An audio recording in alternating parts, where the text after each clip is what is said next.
Russell Brand, this is the Trews. You don't know nothing about banking because you've not been educated properly. I know very little about banking except what I learned from a letter from that man who wanted some paella. That's why I got Max Kaiser with me now. He's going to understand what banking actually is. I think just on a high street level, Max, so don't get too heavy. Hit me! Max, high street bank scandals are always in the news. For example, RBS gave executives 5.5 million in allowances to sidestep the banker's bonus cap. Tell me, why are these banking scandals always happening? Give us a bit of an overview, will you? Well, every time the regulators try to curb excessive banking behavior, the banks come up with ways to bypass any new regulations. In this case, they were supposed to get a salary cap. They figured out a way to bypass that. And the government is basically powerless to stop bankers because the bankers have lobbied their way into the power structure so thoroughly that there's absolutely nothing the government can do to stop them. This is amazing. RBS bankers also walked free over 3 million fraud. And what is the Libor rigging scandal that Barclays and RBS were involved in? What is Libor? Well, there's two questions there. The first one is they made off with a lot of money, and they just got a slap on the wrist. So there's a two-tier justice system. If you steal money and you're a banker, you get a slap on the wrist. If you go down to the corner shop and you steal 50p, you go sent to jail. So that's one of the reasons why there's a huge uproar about these bankers, because there's no justice apparently for their crimes. Now, LIBOR or LIBOR, as they say in this country, is another one of these manipulation scandals like the Forex manipulation scandal or any number of other scandals. And LIBOR or LIBOR is a reference rate used, interbank reference rate interest rates, and they set this rate on a daily basis to help set what the interest rate should be on a number of products. And if you have trade on inside information, that's the heart of the LIBOR scandal, is that bankers who know what the rate's going to be, they put trades on ahead of this information and they profit from insider trading. This is an insider trading scandal. They've got inside information and they're making bets on that inside information. That's right. But why do we love banks so much? It must be because of their gorgeous adverts. Let's just have a quick look at an RBS commercial. It's one small step for man.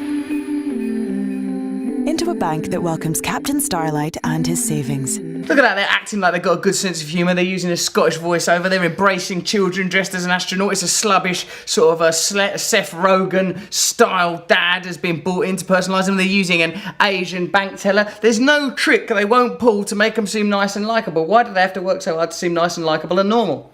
Well, in the case of RBS, they were caught laundering money for Hamas, which is Oh my God! the government says is a They terrorist. laundered it. Yeah, the government says that Hamas is a terrorist organization.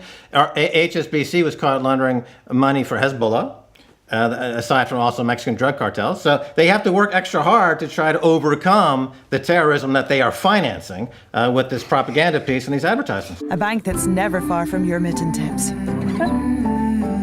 But remember, RBS is a majority owned by the UK public, and yet they still go on and commit any number of financial frauds and crimes, and there seems to be no way to stop them from doing it. So these ads are really a spit in the face, because not only are the UK underwriting their fraud, but they have to watch these ridiculous ads that make fraud look cute. They're making the fraud look cute. It is a spit in the face. We actually are funding this expensive advert. This shot of a squirrel. This little squirrel here is actually the only thing collateralizing the bank of RBS. Open the vault, and you say, well, you claim to be a multi-billion-pound institution.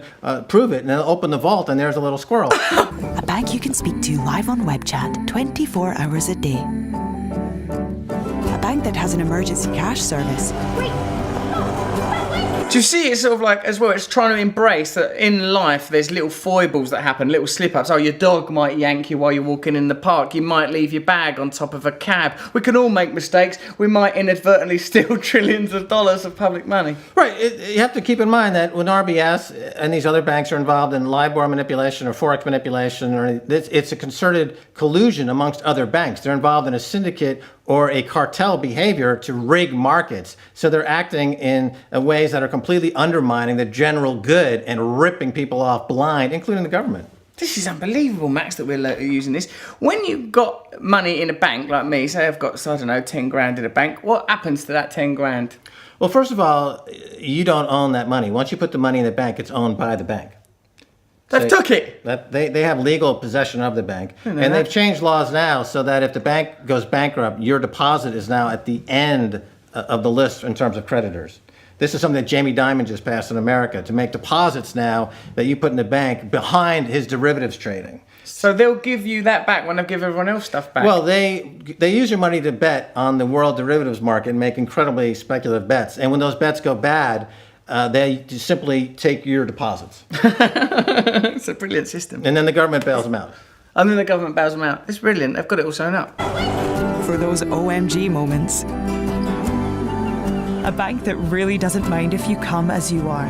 They fucking will mind when I turn up, they wouldn't let me in. They went mental. I only popped in and asked a few questions, like where'd that 46 billion of British public taxpayers' money go? How come you give yourself 4 billion worth of bonuses since that collapse? What's going on in there, Max? Well, the phrase too big to fail should never be applied to a bank, because what happens is they hold the government hostage and they are able to commit these frauds and crimes. And anytime the government tries to stop them, they say, we're going to collapse the system if you come after us. If you try to impose any kind of regulations on us, we will collapse the system. We'll crash the markets. So really, the UK economy is being held hostage by a group of psychotic bankers, like RBS, amongst the others.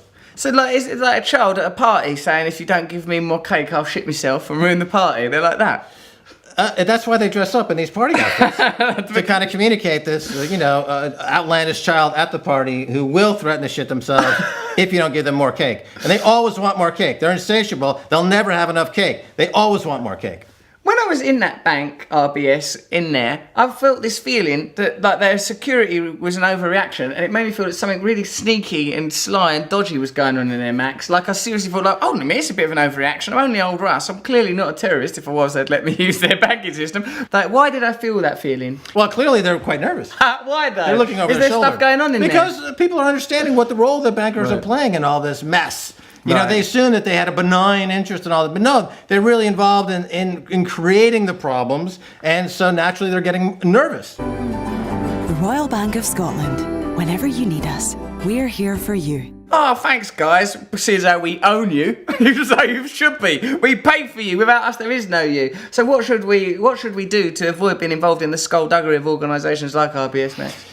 I return to my theme of cryptocurrencies, which are it's an invention in money that it's remarkable, and it gives us a chance to free ourselves from these scoundrels. That's what I think. Learn more about cryptocurrencies like Bitcoin, and Max, you've got your own one, have you? Startcoin. Max has invented some new money. Woohoo! Money is just consensus. Money is just a story. Money is just a belief. I promise to pay the bearer. We can step inside that belief system or outside of it whenever we want to. That is some true news. News you can trust. Absolutely. Subscribe here. Dun, dun, dun, dun, dun, dun, dun, dun, dun, dun, dun, dun, dun, dun. Now I've got to listen to that again.